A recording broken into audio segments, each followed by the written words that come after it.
আমরা আজকে যে কানেকশনটা শিখবো সেটা হচ্ছে ডল কানেকশন। ডল কানেকশনটা কিভাবে করে সেটা দেখবো। মানে এটা হচ্ছে হলো ডল কন্ট্রোলিং। ডল কন্ট্রোলিং করার জন্য এটা হচ্ছে হলো আমাদের একটা এনসি পুশ বাটন, তারপর হচ্ছে এনও পুশ বাটন, এরপর হচ্ছে একটা ম্যাগনেটিক কন্ডাক্টর, এটা হচ্ছে এমসি A1 A2। এখন এই মুহূর্তে যদি আমরা এটা পুশ করি তাহলে এই ম্যাগনেটিক কন্ডাক্টরটা চলবে না। এইটা ধরে রাখার জন্য এটাকে ল্যাচিং করতে হবে অথবা হোল্ডিং করতে হবে। হোল্ডিংটা কিভাবে করব?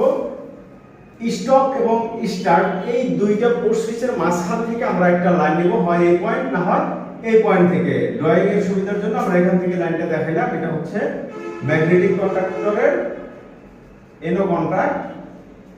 এই এনো কন্টাক্টটা যদি আমরা এখানে ল্যাচিং করে দিই তাহলে ম্যাগনেটিক কন্ডাক্টরটা চলবে। অর্থাৎ এই ম্যাগনেটিক কন্ডাক্টরটা যখন চালু হচ্ছে ঠিক ওই মুহূর্তে যদি আমরা আরেকটা ভোল্টেজ বাইপাস করে ম্যাগনেটিক কন্ডাক্টরের A1 এ দিতে পারি তাহলে ম্যাগনেটিক কন্ডাক্টরটা হোল্ড হয়ে থাকবে।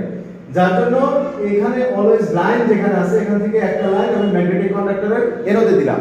কারণ যে মুহূর্তে আমি এই স্টার্ট বাটনটা পুশ করব ওই মুহূর্তে ম্যাগনেটিক কন্ডাক্টরটা চালু হবে। আর এই ম্যাগনেটিক কন্ডাক্টর চালু হলে তার এনোটা ক্লোজ হয়ে যাবে। এই এনোটা ক্লোজ হলে এখানে যে ভোল্টেজটা আছে সেটা 14 দিয়ে বের হয়ে A1 এ চলে আসবে।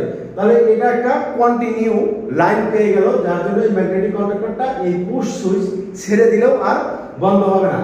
তখন বন্ধ করার জন্য আমরা যদি এই স্টপ বাটনটা প্রেস করি তাহলে এই ম্যাগনেটিক কন্ডাক্টরটা বন্ধ হয়ে যাবে।